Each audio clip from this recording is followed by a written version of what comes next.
Welcome, everybody! It seems like my thing in this series is going to be screaming.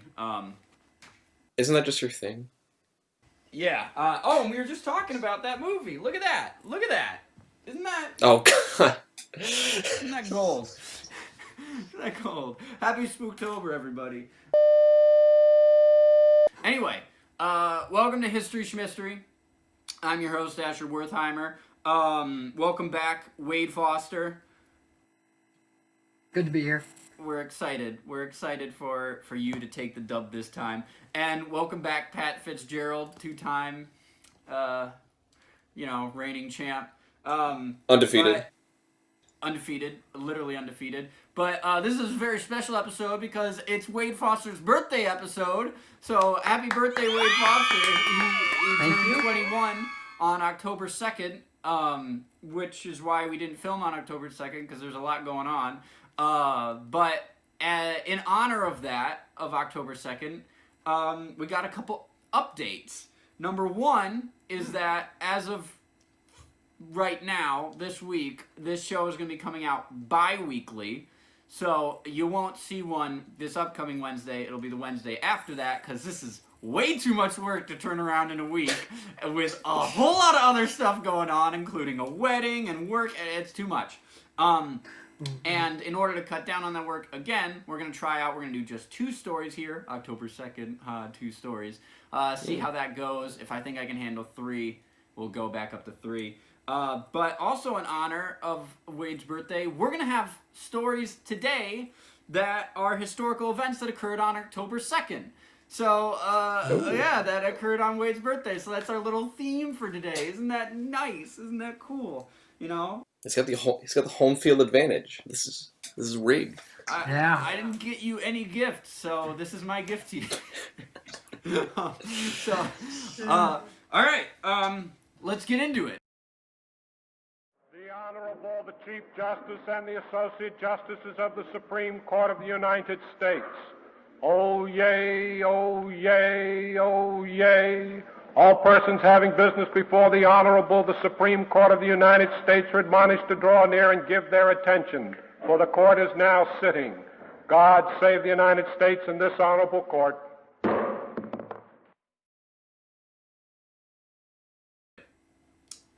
Before we start, how up to date are you two with your Supreme Court knowledge? Somewhat. Are you talking about, like, recent news, or, like, just, like, in general, the broad scheme of the entirety of the Supreme Court's history? The broad scheme. This isn't really recent. Okay. I forgot to put on my headphones. Sorry, future Asher, for having to edit that beginning bit without any headphones. So yeah, this is not really recent, but it's still important history. But that's good because maybe it is important history, or maybe it's vital Shmistory. Ha ha ha ha. That's the tagline. Don't worry, guys. That's the tagline. That's your subtitle right there. That's your subtitle. All right, here we go. So today I'm going to tell you folks about the first African American justice that ever sat on the Supreme Court, and his name. You know what? We'll do a chance for a history point. Can anyone guess the name of the first African American justice that sat on the Supreme Court? All right. Pat, what'd you say? I said I said Thurgood Marshall. Thurgood Marshall. Pat says Thurgood Marshall. All right. And Wade, what'd you say? I have no clue. All I can think of is boy, but I know he's just a philosopher, so. Okay. A point to Pat. It is actually Thurgood Marshall. Congrats, Pat. The first African American justice who sat on the Supreme Court, and this story is about him, Thurgood Marshall. And we'll get into why we are talking about him on October 2nd in a little bit. But just to provide some more background information for anyone who's not familiar, would you boys like to have question number A or question letter B? I'm going to give some information on the Supreme Court, and so you have to answer one. You have to provide one of two information, and you're going to choose which one. Is it A, the first thing I would say, or B, the second thing I would say? You don't get to know which it is. I'm going to choose question number A. Question number A. If B? Wade says B, then we're going to flip a coin. The tree of life is heads, and live well is tails. All right, Wade, since you're the birthday boy, go ahead and call it. Tails. All right, so live well. All right, we're going with B. All right, so the first fact is that there are 9 justices on the United States Supreme Court. That is not in the Constitution. The Constitution actually doesn't state how many justices are on the Supreme Court. That can change by an act of Congress. It has changed throughout the years. There have been I think 5 at one point, but 9 is the agreed upon number. Has been for a long, long time. But someone tried to change that. So that's question number B. What president tried to fill the court with 4 other seats because he didn't like the people who were on it?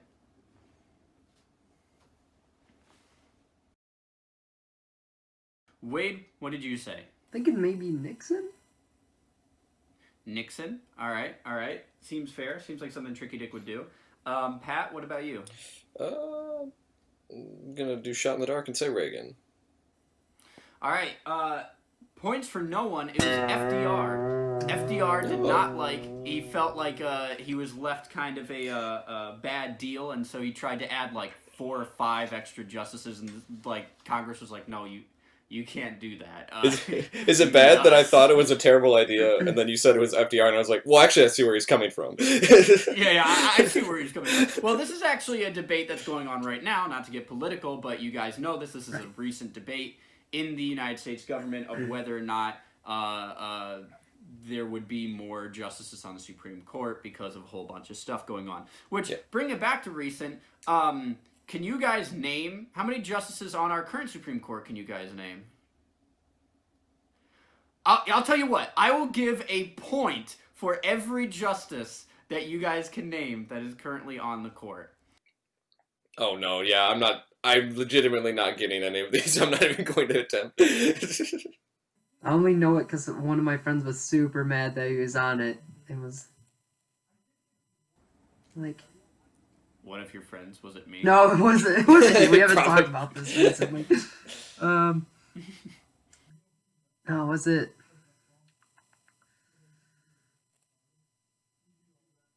Wasn't Mitch McConnell? Was it? No. No. Oh my God, no. No. No. Oh, gosh. You would have heard from Asher on that one. You would have heard from me. You would have heard from me on that one. Ah, crap. I'm not sure. Cannot remember. If I hear the dude's name, I'll be like, that was it. But for those of you who don't know, these two probably know, but the Supreme Court is my favorite branch of government. The judicial branch in general is my favorite branch, but the Supreme Court is my, love that. So the current justices that we have 8 because Ruth Bader Ginsburg died, sadly, very sadly. There's Brett Kavanaugh, Neil Gorsuch. Yeah, Neil Gorsuch. That might be because those are the 2 newest ones that were added. Yeah, that was right. Yeah. Stephen Breyers, Alito, Sotomayor, Kagan, and then there's Chief Justice John Roberts, and then there is Clarence Thomas. So those are our 8 Supreme Court justices, and then Barrett. I forget her whole name. It's A.C. Barrett. She is the nominee, President Trump's nominee, to replace Ruth Bader Ginsburg on the court.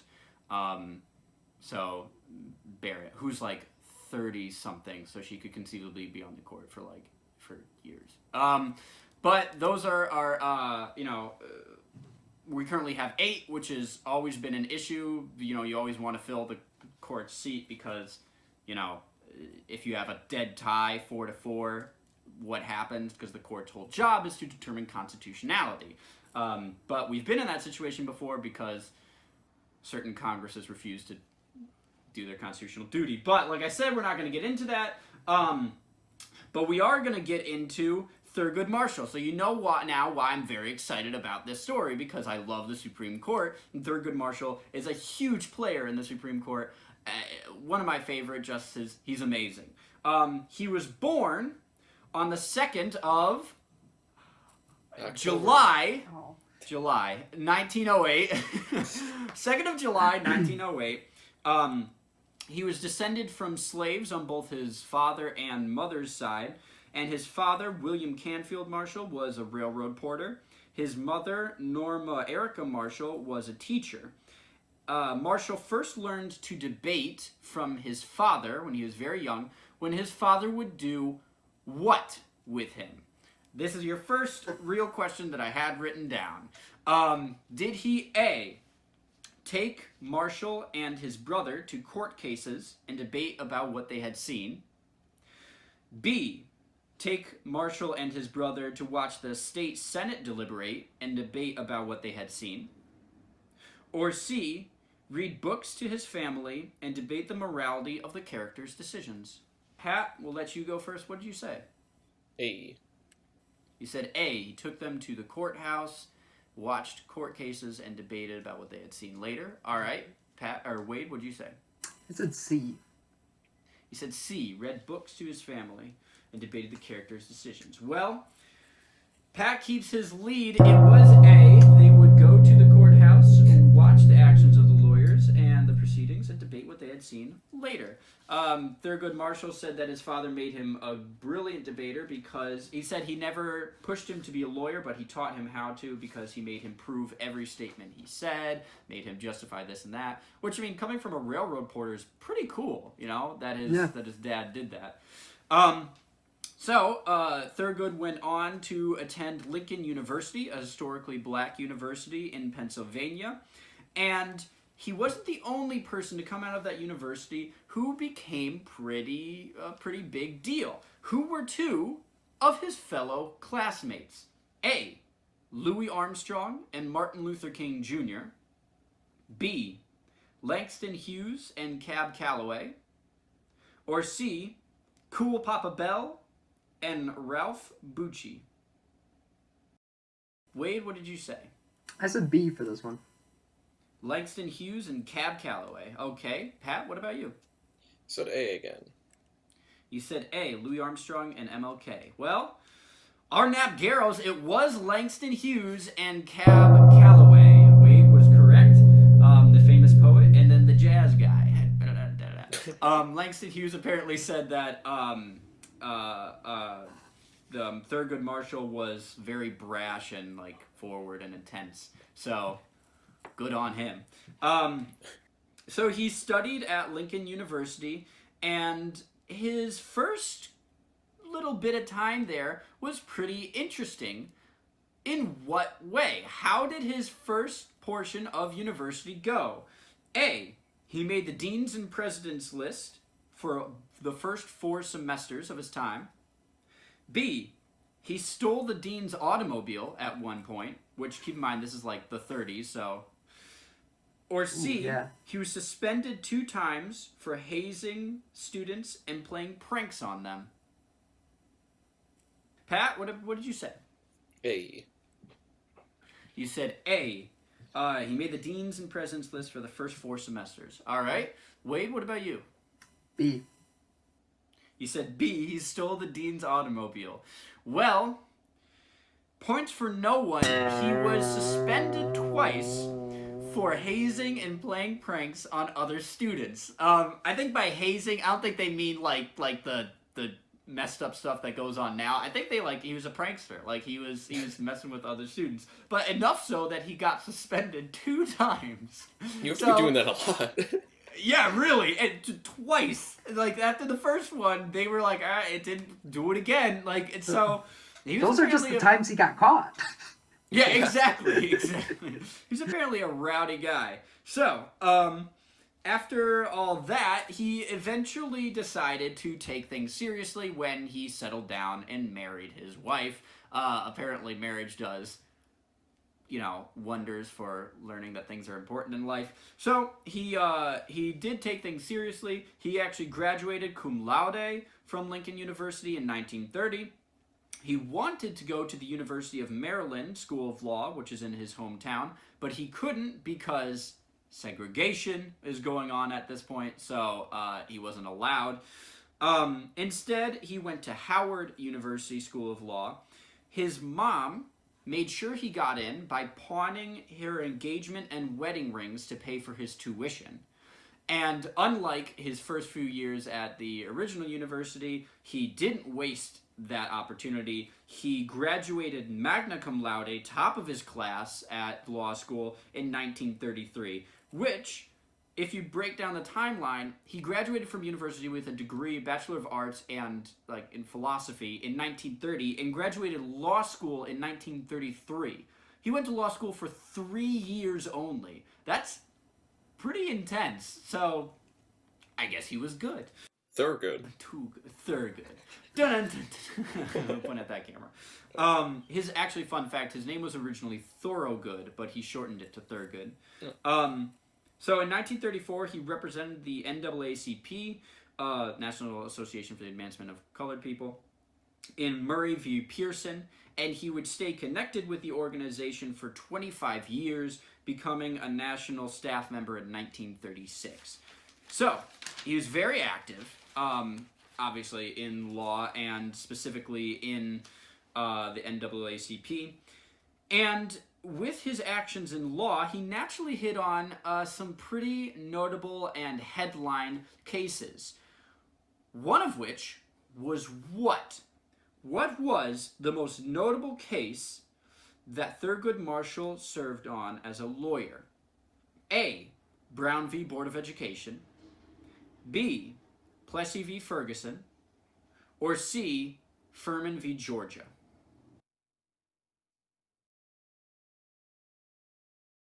We've gotten to the stories where I'm embarrassed when I don't know the answers. I know, I haven't had a history class in 4 years. The last one I had only went to the Civil War. Starting to understand why all those people aren't smarter than 5th graders. Okay, so, Wade, what did you say? Which was his most notable case? Go with C. C. Furman v. Georgia. All right, Pat, what about you? I went with B. B. Plessy v. Ferguson. No points for anyone. It was A. Brown v. Board of Education. Just for reference, Plessy v. Ferguson took place in 18-something. Yeah, I was gonna say, I thought that one was pretty early. That's the case that established the doctrine of separate but equal. That basically segregation is okay. I did the thumbs up and then kind of forgot what my answer was. Yeah. No, I get it. I know you. Pat does not support segregation. I do not. Plessy v. Ferguson established that's widely regarded as one of the worst decisions any Supreme Court has ever made. Furman v. Georgia would actually happen later, but we haven't gotten there yet. But Brown v. Board of Education, Thurgood Marshall was one of the lawyers who argued that and won it in front of the Supreme Court, thereby arguing that Plessy v. Ferguson was unconstitutional when applied to education because segregated schools are inherently unequal, thereby saying that schools had to desegregate, which is still happening now. Look it up. But yeah, that was his most notable case. He was appointed by he was appointed in 1961 by JFK Kennedy to the United States Court of Appeals for the Second Circuit. He remained there for 4 years when, in 1965, Lynd Baines Johnson moved him to Solicitor General. He was the first African-American to hold that position, and he was the highest-ranking African-American in history at that time because of his position as Solicitor General. So he's making history everywhere he goes. But that's not good enough for them. So LBJ appointed him or nominated him to fill a Supreme Court vacancy, and he was sworn in on October 2nd, 1967. There. The Supreme Court gained its first African American Associate Justice, Thurgood Marshall. So there we are. That's the point where he joined the Supreme Court, October 2nd, a historical day, certainly, and one that I'm very proud of. He was the first African American appointed.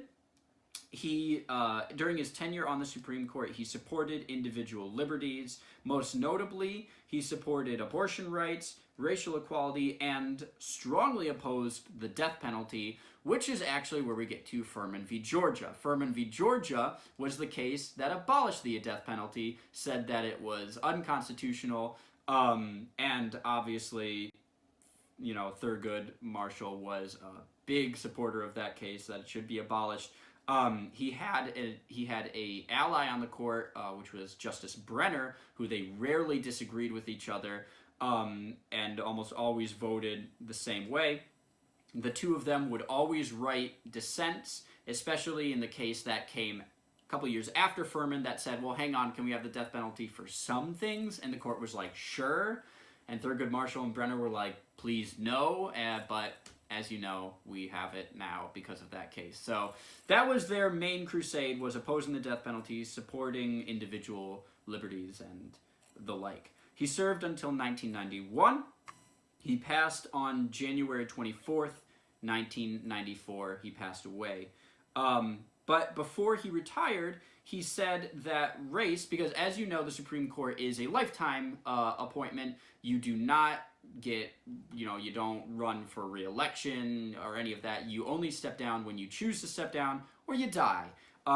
He stepped down because of his failing health, and as we said, passed away 3 years later. But he said that race should not be a factor in his successor. He did not want his successor to be nominated simply because they were black.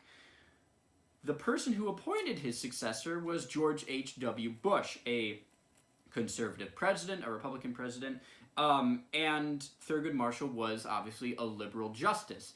So he didn't like the fact that a conservative president was appointing his replacement. And the replacement for Thurgood Marshall is still on the court today. So your final question, of the 8 justices that I mentioned at the beginning, which one replaced Thurgood Marshall? Okay, Pat, what did you say? I said Max Planck and Isaac Harris. There you go. You're going to have to tell us who that is. They were the 2 owners and managers of the Triangle Shirtwaist Factory, located in New York. He did it! He said that he would do it, and he did it! He did it, boys! Alright, so, Wade, what did you say?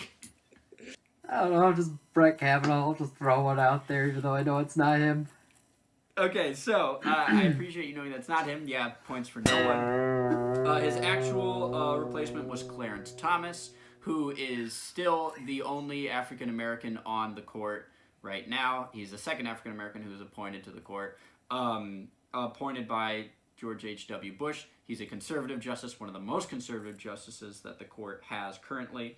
And if you're interested in remembering the 9 people who determine whether or not something is constitutional, and pretty much 9 of the most powerful people in America, you can remember it this way. Kittens kick the giggly blue robots all summer. So, this is only if you're interested. My little PSA. Kittens kick the giggly blue robots all summer. KKTGBRAS. Helps you remember 1 letter for each of the justices: Kavanaugh, Kagan, Thomas, Gorsuch, Breyer, Roberts, Alito, Sotomayor. Kittens kick the giggly blue robots all summer. A little wacky little thing that'll stick in your head and help you remember in some way. Of course, that is missing the original, which was green kittens kick the giggly, which is G for Ginsburg. I'm still reeling over her passing, of course. There will be a new one. Possibly will be President Trump's nominee. So Barrett, which will add a B, which will then change the rhyme. But that's a little way. Kittens kick the giggly blue robots all summer. Anyway, we end that story with 2 points for Pat, 1 point for Wade. Pat is currently in the lead, but there might be a way for us to gain points back, which is, what about Clarence Thomas? Is he history or schmistory? Is he a real person or not? Did I maybe take his name and swap out that, or is everything here real? Is the story I just told you with all those questions true? So if a single detail is made up, it's No. mystery. No. If I won't make up fake questions. It is possible that, as Pat said, Thurgood Marshall, my apologies. Thurgood Marshall was really the first Supreme Court justice who was African American. But is the story I told you of his life, is that real? Or is his life something totally different?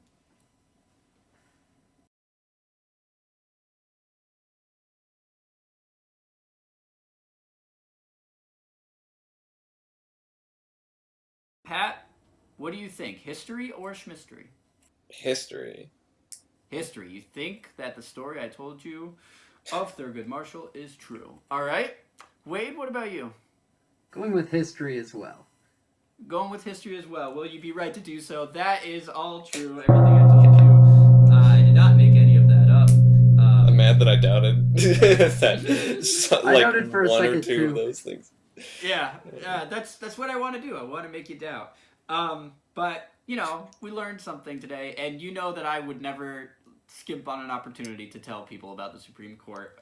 So, That's what I kind of there we figured. go. Yeah, there you go. But I also wasn't sure if it was a trap, so... It's, you never know, man. Okay, so, moving on to our second and final story. We're going to be going all the way across the pond to Melbourne, Australia.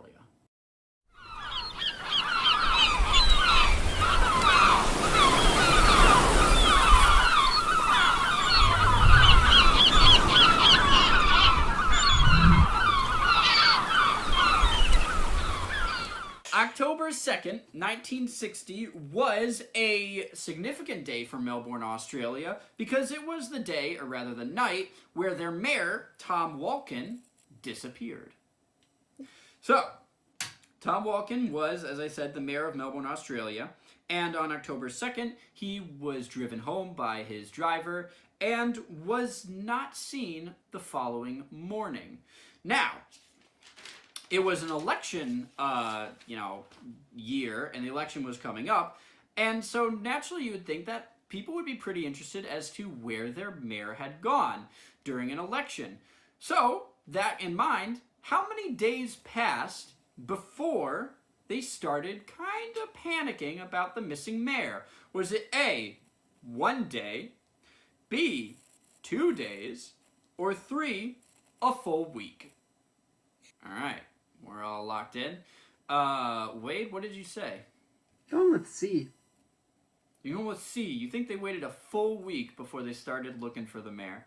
All right, Pat, what about you? A. Going with A. You think they did it the next morning. Well, we tie things up. It was a week before they started looking for the mayor. So, the reasoning behind this, because it's kind of weird, but the reasoning behind this is that this was an especially stressful Sorry, I'm getting ahead of myself. This is an especially stressful election for the mayor. His opponent was widely favored to win, and the mayor was an avid surfer, so people thought that he was, taking some time to calm down and had gone surfing. Australia is a totally different place from America, it seems. But naturally, after a week, people started kind of thinking something might be up. So the cops were obviously dispatched to look. Interesting side note, or side question, why was this a tight race? What controversial thing occurred that put the mayor's re-election in jeopardy? Was it A, it was discovered that the mayor believed in vampires? B, the mayor had embezzled a bunch of money? Or C, it was discovered that the mayor often spoke to his dead ex-wife? We're locked in. Pat, what'd you say? Said C. You said C. You thought that he spoke to his dead ex-wife. All right. Wade, what about you? I said C as well. You said C as well. Well, that would be a little odd. But points for no one. It was A. The mayor thought that vampires were a real thing, and naturally people started to question whether or not this guy was fit to serve in office. Yeah, I know. You wonder how that doesn't come out earlier, but that's okay. So the mayor's disappeared. The cops were dispatched to look for him. And after a day or two of looking, they did come across a trace of him. A break in the case, you might say. What was that trace? Was it A, a brick with a note attached to it was thrown through the police headquarters window? B, his patent alligator skin shoes were found on the sidewalk? Or C, his surfboard was found in an alleyway? This is the mayor's signature surfboard. I know it anyway. I know it anyway. I'm from Australia. You can tell by my accent. Pat, what did you say? I said A, because I like the idea of a brick getting thrown through a window. Yeah, it's always a classic. Pat, or Wade, what about you? I said A too. You said A too.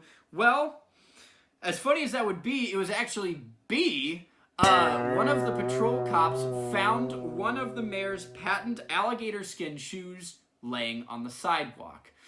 So, there was actually, this wasn't just like, his shoe, he's here, again, I'm Australian. His alligator skin shoe was found, and there was actually a note, so there is a note involved, inside the shoe, requesting $400,000, or the mayor would die. The one issue with that ransom note, it didn't say where to bring the money. So, of course, the government officials were kind of freaking out. The deputy mayor held a press conference, said that the kidnappers would be found, would be prosecuted to the full extent of the law, the mayor would be returned safely, no matter what it took, and that she had full confidence in the police, and then she ended the press conference and said what in private? A, he's at the bottom of the sea. B, he's in a crocodile somewhere. Or C, he's alive and we're gonna find him. All right, Wade, what did you say? You can go with B. You know what, B, she said he's in a crocodile somewhere. All right, Pat? I said B too. You said B as well. Well, you're both right. She did say that. She thought he was dead for sure, and they were being scammed.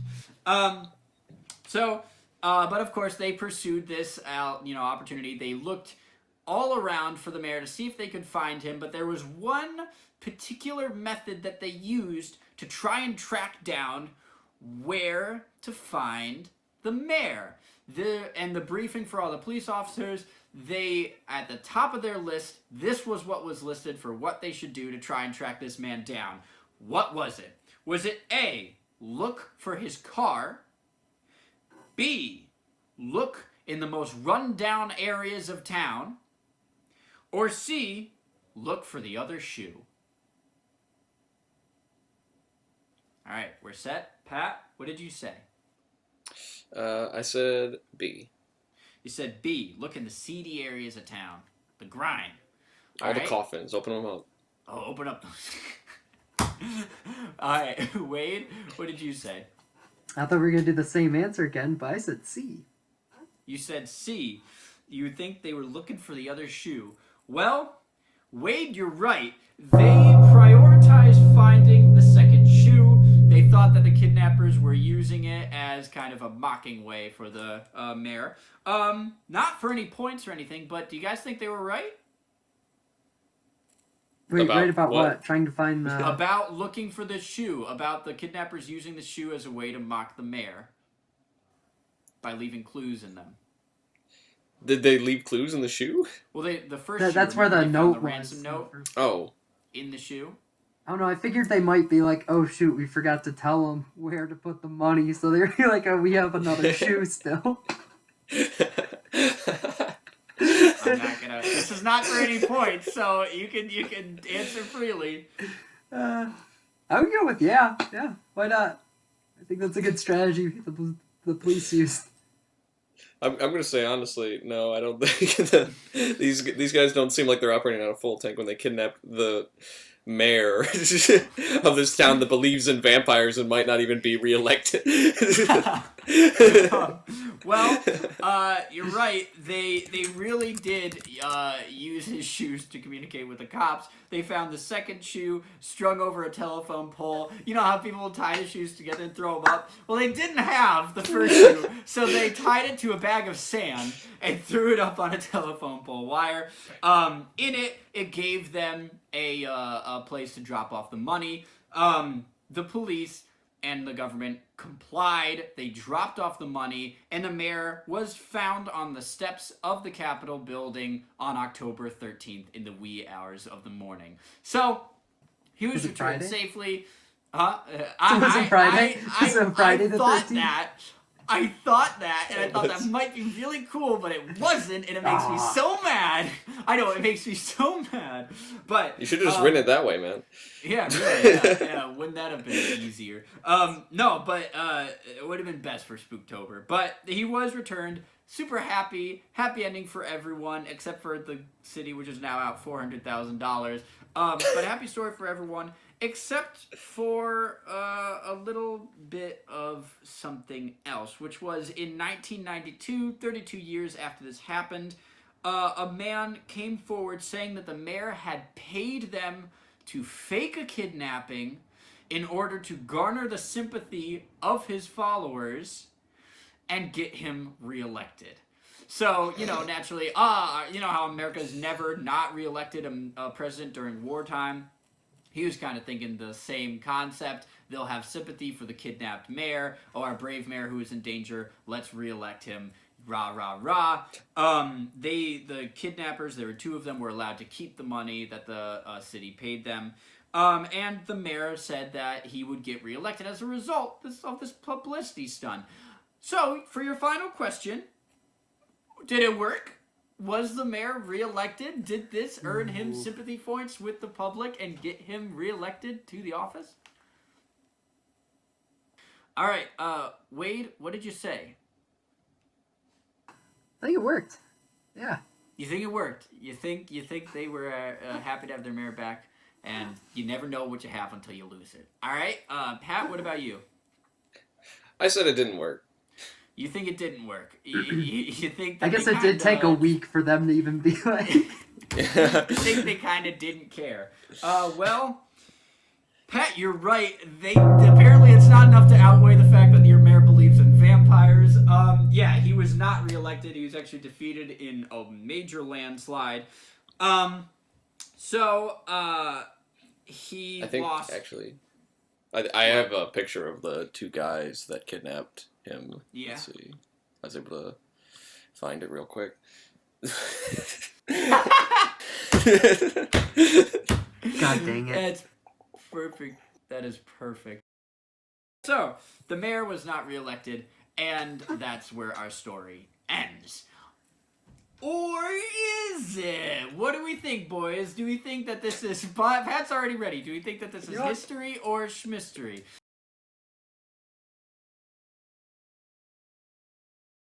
All right, Pat, we'll let you go first because you were in there first. What do you think? Shmistory. You think Shmistory. You think it didn't schmappen. Did not schmappen. Did not schmappen. All right, Wade, what about you? Australia's a crazy place. This definitely happened. You think this definitely happened? Well, History. We almost had another tiebreaker on our hands. This is Shmistory. This never happened. The mayor was never abducted. And Pat comes away with those 5 extra points. But whether it's 5 or 1, we got the 3-time champion on our hands. Yeah. First one's he was still fake. debatable, but Okay. Yeah, the first one's kind of a hard line. I knew it was Shmistory because you said he had alligator skin boots, and there are no alligators. yeah, that's why I was a little Australia. confused by that one. I was like, I don't know. That maybe he wasn't went to the only thing America that threw and me he just- off. You don't think they could have imported them in 1960? If you believe in vampires, why would you import anything? Okay, What? listen. I don't think they import them that much. That's pretty American. I guess maybe over there, but I feel like you'd still get like crocodile ones. I'm pretty sure. Isn't it like it's everywhere else besides America? It's crocodiles and like caimans. Yeah. There are Asian crocodiles though, I think. Yeah, but you got crocodiles, not alligators. Yeah. Okay. Yeah. Well, I have no idea. I know there's some way to tell them apart from their snouts and their teeth, but they're nature's killing machines. Yeah. No, dude, that's hippos. No. True. Those Well, things- yes, but I guess maybe nature's killing machines would be crocodiles, but hippos are just. those happen to galactic kill a lot people. more people than crocodiles do. The hippos are insane. But there we go, Pat. Victory for you. Thank you. So yeah, no, hippos are. That's not me crumpling it up at all. I'll cherish it forever. Thanks, man. It's transmogrification. But yeah, I came up with this in the shower this morning. So. Oh, nice. But You mean the one here you we took go. 5 minutes before this recording? What? No. Come on. I hope you guys actually learned something this episode, not just you two, but you guys out there. I mean, pretty inconsequential stories up until thus far, but maybe you learned something about Thurgood Marshall, something nice. That'll do it for us this week from History Shmistory. I'm Asher Wertheimer. Wade Foster, thank you for joining me. And I'm assuming you're doing something. I wasn't looking at the screen. But Pat Fitzgerald, thank you for joining me. Yeah, that's going to do it from us. You all stay safe out there. Happy Spooktober. Cameo from Doc, our boy. Cameo from Doc. Look, there he is. He's so Cameo happy to from be Doc, here. our boy. So there we go. Represent rock and roll. Good night!